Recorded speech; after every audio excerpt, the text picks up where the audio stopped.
A videotape of Osama bin Laden was aired on news channels just 4 days before the 2004 presidential election in America. This election was a very important one in American history. Both candidates, George Bush and John Kerry, were running their election campaigns with the promise that upon coming to power, they would take revenge on Osama bin Laden for the 9/11 attacks.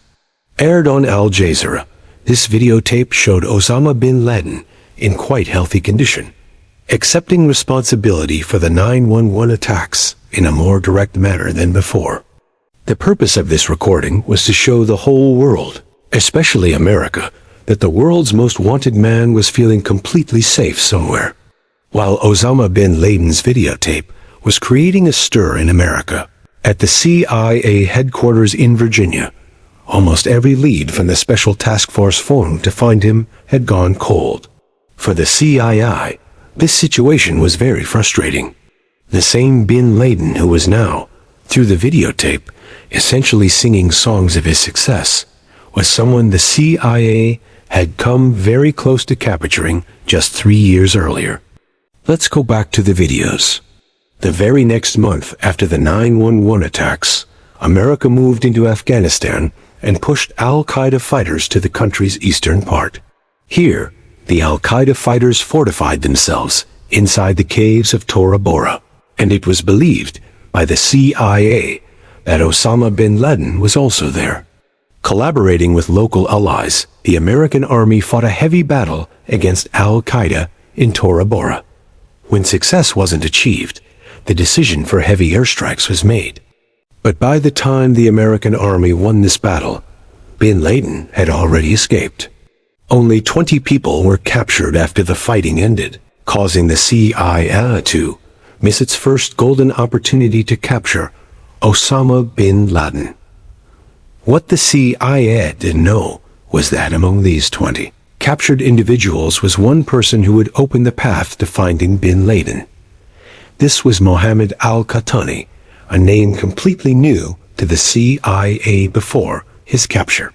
He himself admitted his connection to al-Qaeda, stating he had come to Afghanistan for falconry. However, when the CIA recorded his fingerprints, they matched their system. Just a few weeks before 9/11, a person had tried to enter the United States at Orlando International Airport with $800 cash and a one-way ticket. A suspicious customs agent denied him entry and sent him back.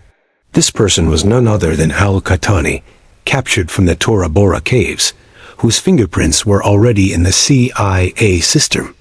Another reason for the CIA to link Mohammed al-Qahtani to al-Qaeda emerged. On the exact same day, in time he tried to enter the USA, a call was made from an Orlando airport phone booth to an al-Qaeda number in the UAE.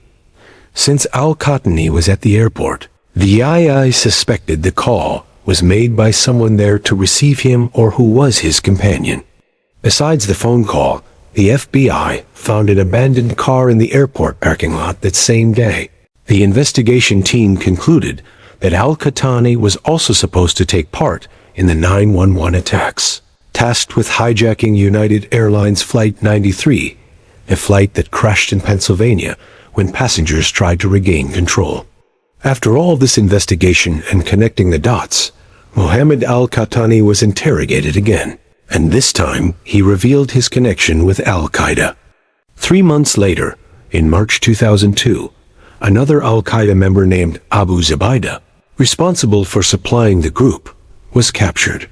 He helped the CISC capture Khalid Sheikh Mohammed, who was captured a year later. Khalid Sheikh Mohammed was the al-Qaeda commander who planned the 9/11 attacks.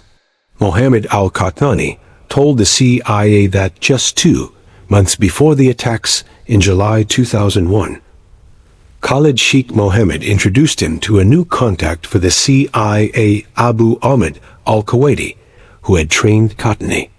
While all this information helped the CIA understand al-Qaeda's structure, it wasn't enough to reach Osama bin Laden. The CIA tried every possible effort but couldn't get any information about him, let alone reach him. His family members were under surveillance, but none had contact with bin Laden. The CIA knew he was sending messages from his location. In the coming years, Osama bin Laden's audio tapes were released, leading to the understanding that he was only in contact with Al-Qaeda's leadership. The CIA's new strategy became finding Al-Qaeda's courier network, the people who carried messages from Osama bin Laden to other leaders. In January 2004, Kurdish security forces arrested a man named Hassan Gal, who had a letter from Osama bin Laden. Handed over to the CIA, he revealed a crucial secret during interrogation, that Abu Ahmed al-Kuwaiti was bin Laden's personal courier. Yes, the same Abu Ahmed who had trained Mohammed al-Qahtani. With the investigations focused now entirely on Abu Ahmed, the team started getting conflicting information about his role. Hassan Gal said he had a very important role, while Khalid Sheikh Mohammed claimed he did not have a big role and was a retired member. The next year, in 2005, Abu Faraj al-Libi, the al-Qaeda commander after Khalid Sheikh Mohammed, was captured. He also denied Abu Ahmed's importance. Every al-Qaeda member interrogated had mixed opinions about him. The CIA had no solid information about Abu Ahmed al-Kuwaiti beyond his name, which wasn't even his real name, but rather a nickname meaning Ahmed's father from Kuwait. It's important to note that the information revealed by al-Qaeda members wasn't gained through simple interrogation. Dangerous techniques, including various forms of torture, were used. For the next 2 years, the CIA tried hard but could not find Abu Ahmed al-Kuwaiti nor Osama bin Laden. The next breakthrough came from another intelligence agency. In 2007, the CIA received information about Abu Ahmed's real identity from an external source. It revealed his real name was Ibrahim Saeed Ahmad, a Pakistani whose family had moved to Kuwait. After 2 years, they finally had his real name, but catching him would take more time. The CIA focused all efforts on tracking Ibrahim Saeed Akai Abu Audi al-Kuwaiti. Calls to Pakistan from Kuwait and other Middle Eastern countries were tapped, hoping to trace him.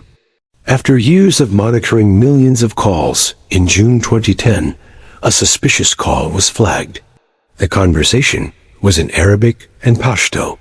During it, the person in Pakistan, answering a question, said, "I am with the same people I was with before." This statement made the CIA suspect it was Abu Ahmed. Furthermore, this person was taking extreme precautions. His mobile was only on for a few minutes at a time, and only when making a call to avoid tracking. From these activities, the investigation team became certain it was Abu Ahmed al-Kuwaiti. Ground-level surveillance began. Assigned to a Pakistani CIA agent in August 2010, the agent needed to track him to a location that could lead to identification. After several days with no sign of bin Laden's location, the CIA suspected that perhaps bin Laden was not elsewhere, but in the very same compound as Abu Ahmed. They weren't 100% confirmed, but the man they'd hunted for over a decade was probably right there. The intelligence agency's work now ended, and a special unit was assigned the mission to raid the house. On May 1, 2011, at 11 p.m., 2 Black Hawk helicopters took off from Jalalabad airfield in Afghanistan, headed for the compound in Abbottabad. This mission was highly complicated because America had not informed Pakistan, and the compound was very close to the Pakistani military academy. Therefore, the helicopters were equipped with secret stealth technology to avoid detection on Pakistani radars. The operation was planned for 40 minutes, but the Navy SEALs located and killed Osama bin Laden on the 3rd floor within the first 15 minutes. The remaining time was spent engaging bin Laden's guards. After 38 minutes, they exited the compound. Upon departure, one helicopter had a landing issue and couldn't take off. It was destroyed, and everyone, including bin Laden's body, returned in the remaining helicopter. According to U.S. officials, Osama bin Laden's body was buried at sea in the Arabian Sea within 24 hours, with Saudi Arabia's permission. I hope you will generously like and share this video from Amir TV. I also thank you for your loving comments. See you in the next fantastic video.